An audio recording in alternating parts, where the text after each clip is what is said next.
15 شعبان کی رات میں ہمارے ملکوں میں جو ہمارے عجمی ملک ہیں اس میں وہ کچھ ہو رہا ہے جو نہ میرے نبی نے کیا، نہ صحابہ نے کیا، نہ تابعین نے کیا۔ عجیب و غریب عبادات گھڑ لی ہیں، عجیب و غریب اس کے اعمال بنا لیے ہیں اپنی طرف سے، اور مسجدیں بھری ہوتی ہیں اور روشنیاں لگی ہوتی ہیں اور آتش بازی ہو رہی ہوتی ہے۔ میرے نبی نے اس رات کی فضیلت بتائی، عمل کوئی نہیں بتایا۔ جیسے یہاں کوئی صلاۃ تسبیح کی جماعت کرا رہے ہوتے ہیں، کوئی اجتماعی تہجد پڑھ رہے ہوتے ہیں، کوئی دیگیں چڑھا رہے ہوتے ہیں، کوئی آتش بازی کر رہے ہوتے ہیں، تو وہ اس میں اتنا غلو ہو گیا ہے کہ یہ بھی ٹھیک نہیں۔ اور کچھ علماء نے اس کے رد میں اس کا اتنا انکار کیا ہے کہ اس رات کی کوئی فضیلت ہے ہی نہیں، یہ بھی ٹھیک نہیں۔ اس بیچ کا راستہ، اس رات کی فضیلت میں جتنی احادیث ہیں وہ ضعیف ہیں، لیکن اتنی کثرت سے ہیں کہ ان سب کا مل کر جمع ہو کر کم از کم وہ حسن لغیر ہی تک تو پہنچ جاتی ہیں۔ اور ابن عثیمین رحمۃ اللہ علیہ نے بھی یہ لکھا ہے کہ زیادہ سے زیادہ ان احادیث کے مجموعے سے، چونکہ اگرچہ ضعیف ہیں لیکن کافی زیادہ ہیں، تو وہ حسن لغیر ہی تک پہنچ جاتی ہیں۔ تو حسن لغیر ہی سے کوئی عمل ثابت نہیں ہوتا، عمل ثابت ہوتا ہے صحیح حدیث کے سے۔ ایک احادیث کی کثرت سے روایات، اور ایک امت کا عمل، کہ امت کا بہت بڑا طبقہ صدیوں سے اس رات کا اہتمام کر رہا ہے۔ لیکن کچھ عرصہ پہلے تک اہتمام تھا دن میں روزہ رکھنا، رات کو کوئی نوافل پڑھ لینا، کوئی دو چار زیادہ پڑھ لینا، لیکن اب یہ ڈھول تماشے جو اب شروع ہوا ہے اس کا تو کوئی وجود ہی کوئی نہیں ہے۔ تو اس رات کو اللہ تعالیٰ نے مبارک بنایا، اور حدیث پاک میں آتا ہے کہ اللہ تعالیٰ اس رات میں ساری دنیا کے لوگوں کی بخشش فرماتا ہے سوائے 5 آدمیوں کے۔ 5 کے سوا سب اہل ایمان کی بخشش ہو جاتی۔ مشرک، المشرک، پہلا مشرک، دوسرا مشاحن، مشاحن کیسے کہتے ہیں؟ دل میں بغض رکھنے والا، کینہ رکھنے والا۔ تیسرا مسبل ازارہ، اپنے پاجامے شلوار چادر کو ٹخنوں سے نیچے تک لے جانے والا، لیکن ایک شرط کے ساتھ کہ وہ تکبر کی وجہ سے ہو، سستی کی وجہ سے ہے، غفلت کی وجہ سے ہے۔ چونکہ جب آپ نے ایک مرتبہ اس کے بارے میں بات کی تو حضرت ابوبکر صدیق نے کہا یا رسول اللہ، میری چادر، عرب چادر باندھتے تھے جیسے ہمارے پنجاب کا لباس چادر تھا، اب وہ کم ہو گئے۔ ہماری تو بزرگ عورتیں بھی اور مرد بھی سب چادر باندھتے تھے، شلوار کا تو کسی کو پتہ ہی نہیں ہوتا تھا ہمارے بچپن میں۔ یہ تو پھر آہستہ آہستہ جب تعلیم آئی تو شلوار دیہاتوں میں بھی اور شہروں میں عام ہو گئی۔ تو اگر وہ اس لیے لٹکا رہا ہے کہ طبیعت میں تکبر ہے، پھر اس وعید کا وہ حقدار ہے۔ اگر ویسے اس کی نیچے جا رہی ہے تو میرا مالک ایسا، وہ تو ہے ہی رحیم و کریم، ہے ہی رحیم و کریم، ہے ہی رحیم و کریم،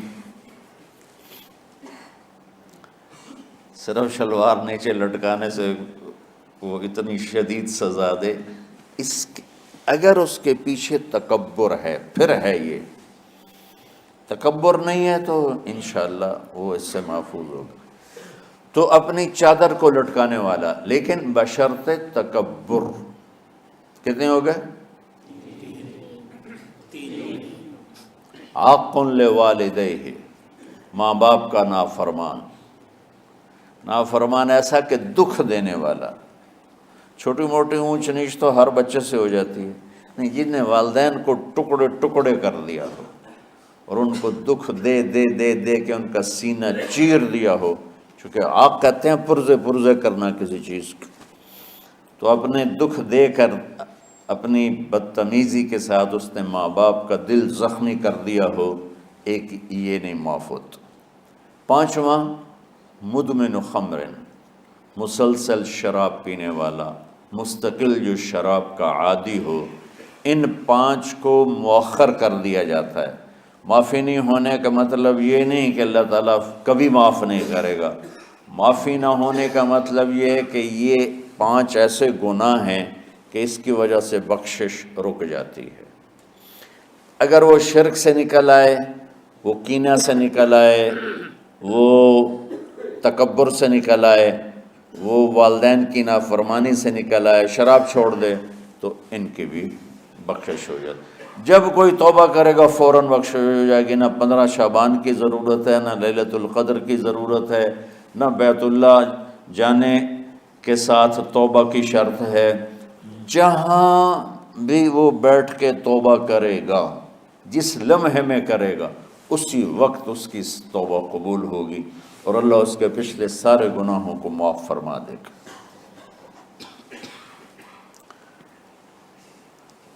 دن کا روزہ، رات کا قیام، زیادہ سے زیادہ قیام سے مراد نوافل ہیں، کوئی گھر میں پڑھ لے، کوئی مسجد میں پڑھ لے.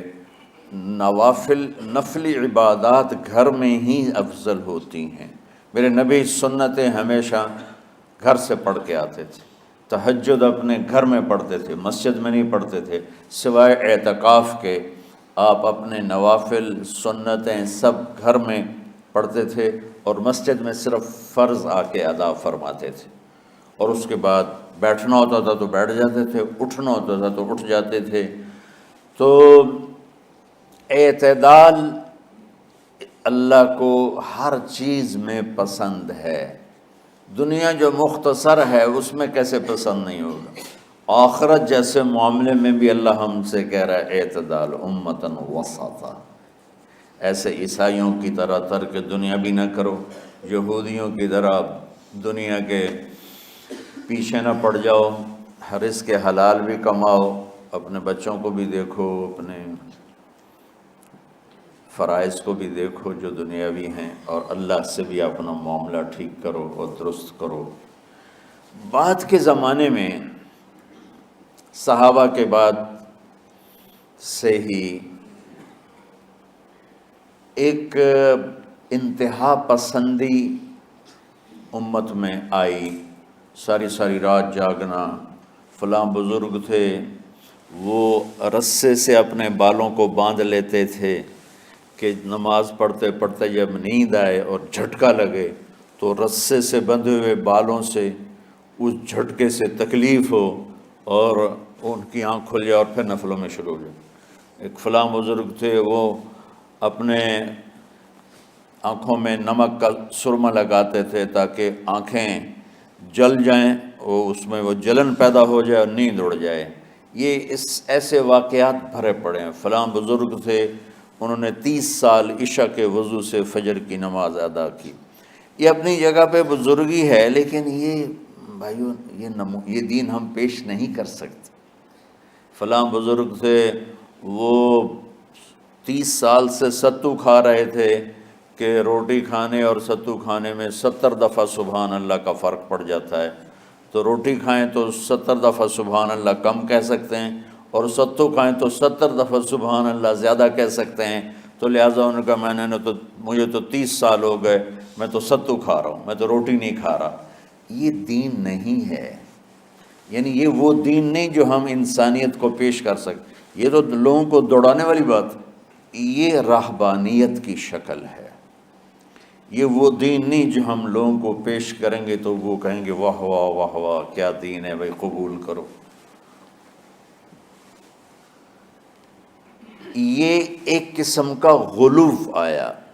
میں ایک حدیث سناتا ہوں، بخاری شریف میں بھی ہے، مجھے اب ہر شے بھول گئی، لیکن وہ ہے نہی الغلو، اس طرح کر کے آپ لوگ زیادہ جانتے ہوں گے جو پڑھ رہے ہیں کہ غلو سے نہیں۔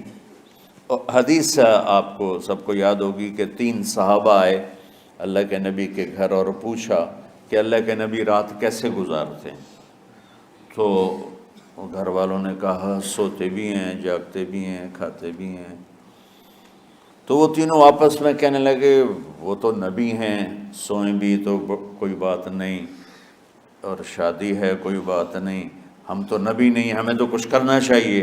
ایک نے کہا کہ میں ساری زندگی روزہ نہیں چھوڑوں گا، ایک نے کہا کہ میں ساری زندگی سوؤں گا نہیں، ایک نے کہا میں ساری زندگی شادی نہیں کروں گا۔ تو دیکھنے میں تو واہ واہ کیا بڑی بزرگی ہے بھائی، بڑے بزرگ ہیں۔ ہمارے نبی کو پتہ چلا آپ نے تینوں کو بلا لیا، کہا تم مجھ سے زیادہ اللہ سے ڈرنے والے ہو، میں تم سے انا اتقاکم